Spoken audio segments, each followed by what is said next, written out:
Mr. Jaffer, as you testified, the Salt Typhoon hacks proved that China obtained wide-scale access to our telecommunications network, and based on the publicly available information, what distinguishes Salt Typhoon from prior nation-state operations targeting U.S. telecom networks?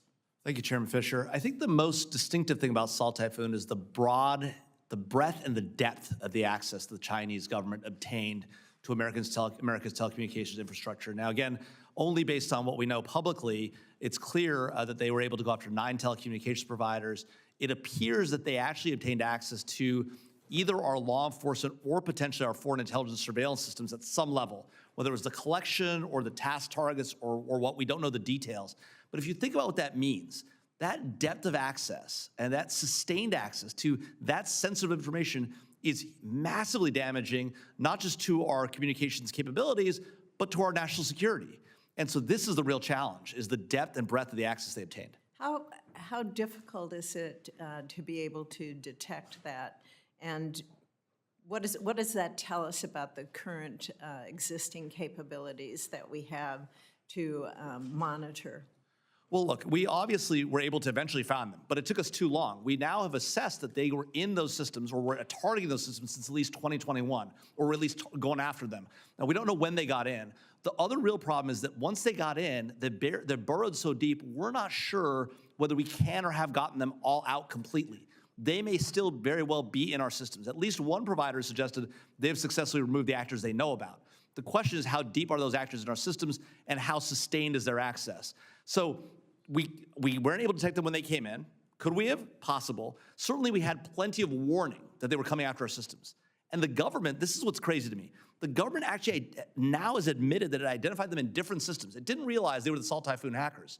But now, having connected them to these hackers, they now realize they actually saw them. Is it easier now to be able to detect from lessons learned? Well, look, certainly every day that goes by, we learn more about the adversary, we learn more about our capabilities, we develop new capabilities. The advent of AI, while it provides a significant benefit to the offense, also provides a significant benefit to defenders as well. We should be deploying that at scale. The real challenge today, though, remains that we remain in a situation of sort of blaming the victim, right? In this case, we're saying, look, it's the telecom companies, they didn't do their part, they didn't update their systems, and there may be serious problems there and things that need to be addressed. But beyond that, the question is, what did the government know about the attacks?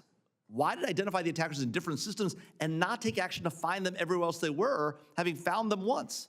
And why didn't it share that information effectively with the private sector rapidly? I mean, this is the kind of thing, this is like the CIA identifying Khalid Mihdhar and Nawaf al-Hazmi in Kuala Lumpur and not telling the FBI that they had visas to come to California, to come to the United States. You know, I mentioned the FACT Act and the bill that I passed here in the Senate. How concerned should we be about China in our hardware?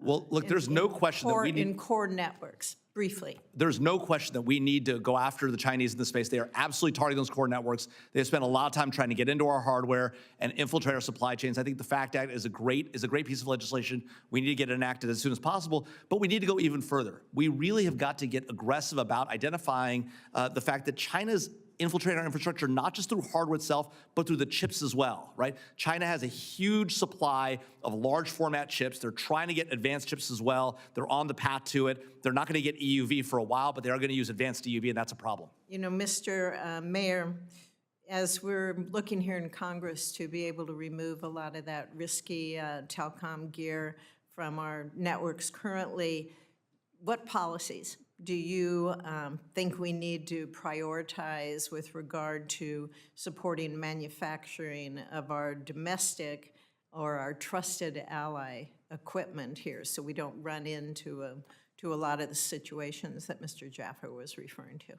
So to set the stage for the responding, the equipment in the telecom ecosystem is massive.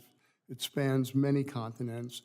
Overly concentrated, frankly, in an area of the world which we know is subject to disruption. Chinese have expressed their interests in terms of what they want to accomplish in that region, and there are a lot of countries that are now moving their supply chain to countries in that region also.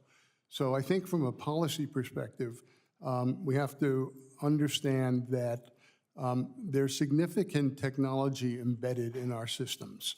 And I think what Congress did with RIP and replace was admirable because it recognized two vendors who we knew were responsible for malicious surveillance and impacting and presented a risk to our military establishments in some areas, but more importantly, an overall risk to our ability to manage and control network security. We are working. I'm out of sorry? times. I'm out of time. So Okay. briefly, can you do like a 1, 2, 3?